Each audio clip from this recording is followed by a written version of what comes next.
Welcome once again to the Famous in America channel. In today's video, we pay tribute to 6 remarkable Americans who have passed away in the last few hours and who left an indelible mark on their respective fields. But before we continue, be sure to hit the subscribe button and leave your thoughts in the comments below. Your involvement fuels our passion for bringing you exceptional content. Let's dive right into today's schedule. Number 1, Mike Williams. The retired NFL wide receiver, Michael Anthony Williams or Mike Williams, passed away at the age of 36, after suffering what his family described as a massive head injury at a construction site last week. Williams' father, Wendell Muhammad, provided details about the tragic accident in a GoFundMe post earlier this week. Muhammad said that Williams, who played for the Buffalo Bills, his hometown team, and the Tampa Bay Buccaneers, recently had a serious accident at work in the Tampa Bay, Florida area when a steel beam fell on his head, causing a massive head injury. The former NFL receiver was rushed to a nearby hospital in Tampa, where Williams never regained consciousness, according to his family. As a result of this accident, there was swelling in his brain and swelling in his spinal cord that ruptured, his father said. These injuries resulted in complete paralysis in his right arm and in his lower body from the waist down. The wide receiver played 5 full seasons in the NFL before retiring in 2016 with the Kansas City Chiefs. He accumulated 26 touchdowns and 3,089 receiving yards throughout his career. Number 2, Gary Wright. American musician and composer Gary Malcolm Wright passed away on September 4, 2023, at the age of 80, in his home in Palos Verdes Estates. He had been diagnosed with Lewy body dementia and Parkinson's disease approximately 6 or 7 years ago. Wright was born in Cresskill, New Jersey, on April 26, 1943.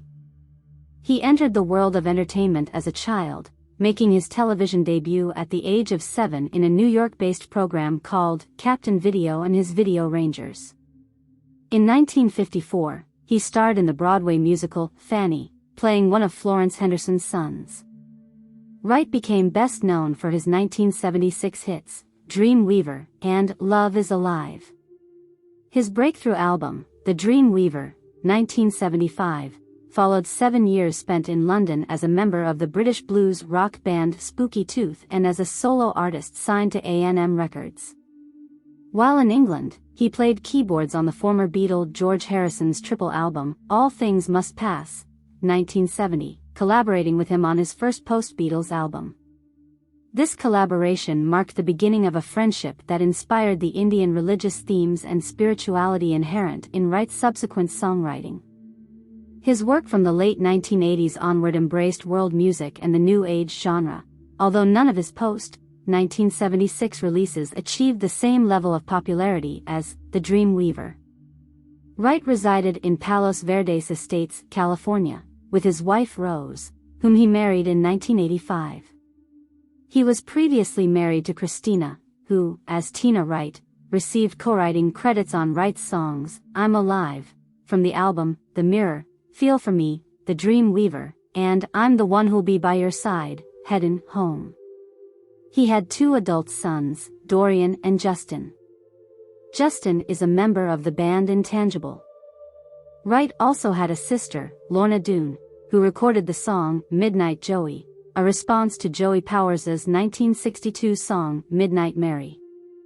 Number 3, Molly Holzschlag. American author Molly E. Holzschlag passed away on September 5, 2023, at the age of 60. She was found dead in her home in Tucson.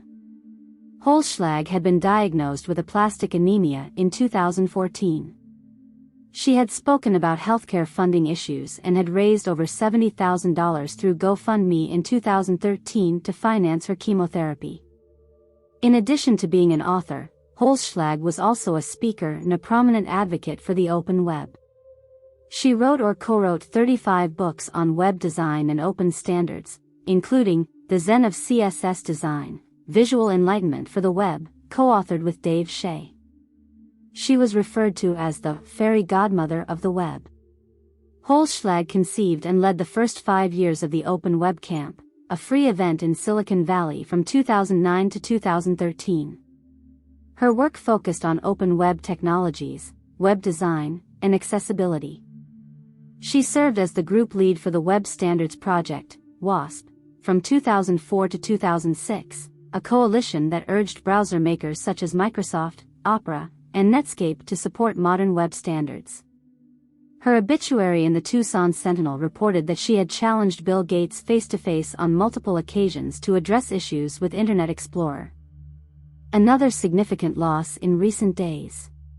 Number 4, Nathan Lewis Jackson. The award-winning American playwright Nathan Lewis Jackson passed away on August 22 at the age of 44, according to his wife Megan. Although the cause of death has not been disclosed, she informed the New York Times. Jackson gained prominence with the debut of Brocology in 2008 and went on to have a successful career in writing and producing TV series such as Luke Cage, SWAT, 13 Reasons Why, and Shameless. Brocology premiered while Jackson was still a student at Juilliard. The play first appeared at the Williamstown Theatre Festival. In 2009, Brocology was staged off-Broadway at the Mitzi E. Newhouse Theatre at Lincoln Center. Jackson's other works include When I Come to Die, Sticky Traps, The Manchurios, The Last Black Play, and Brother Toad. His plays received the Lorraine Hansberry Playwriting Award twice, for The Last Black Play and for The Manchurios, which he adapted into Brocology. He was also awarded the Kennedy Center's Gold Medal. The Last Black Play also won the Mark Twain Comedy Playwriting Award. Jackson's work in Hollywood included stints as a writer on Southland in 2010 and Shameless in 2011. He wrote 11 episodes of the latter. In 2016, he became a co-producer and writer for Luke Cage on Netflix. Jackson's work often reflected his love for his hometown. Having lived and worked on both coasts, Nathan's heart belonged to Kansas City. He had a special passion for barbecue and the Kansas City Chiefs football team. He is survived by his wife Megan Mascoro Jackson, his mother, Bessie, his daughter, Amaya, his son, Savion, his sister, Ebony Maddox, and his brother, Wardell. Number 5, Marcia de Rousse. American actress Marcia de Rousse, famous for her recurring roles as Dr. Ludwig on HBO's True Blood series, passed away at the age of 70 on September 2, 2023, in Altadena, California, USA, after a long illness. Born in Doniphan, Missouri, USA, de Rousse began her career in the 1981 comedy with Chevy Chase and Carrie Fisher, Under the Rainbow, and later appeared in episodes of The Fall Guy and Saint Elsewhere in that decade. She also appeared alongside Kate Beckinsale in The Disappointments Room.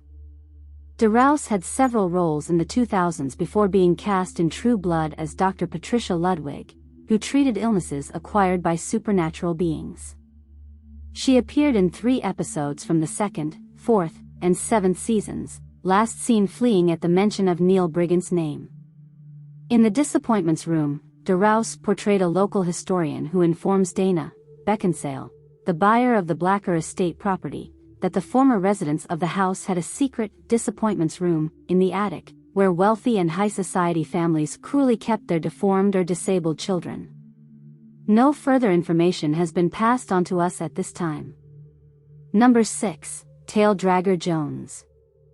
American blues singer James Yancey Jones passed away on September 4, 2023, at the age of 82, and the cause of his death has not been disclosed. Jones was professionally known as Tail Dragger Jones and began performing in the 1960s, releasing 4 albums: 1990's Success, Crawlin', Kingsnake, 1998's American People, 2009's Live at Rooster's Lounge, and 2012's Longtime Friends in the Blues, with Bob Corritore. Jones gained a certain notoriety in 1993, and it wasn't for his music. Jones was convicted of second-degree murder for the killing of another blues musician, Boston Blackie. Jones, a disciple of Howlin' Wolf, earned his nickname from his hero due to his habit of frequently arriving late at Howlin' Wolf's performances.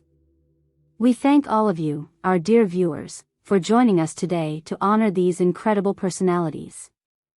If you enjoyed this video and would like to see more content dedicated to inspirational figures, don't forget to subscribe to the channel and share your thoughts and tributes in the comments below. Our hearts go out to the families and friends of these remarkable individuals in this time of mourning.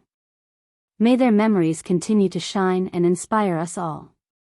Until the next video, here on the Famous in America channel. Thank you for watching.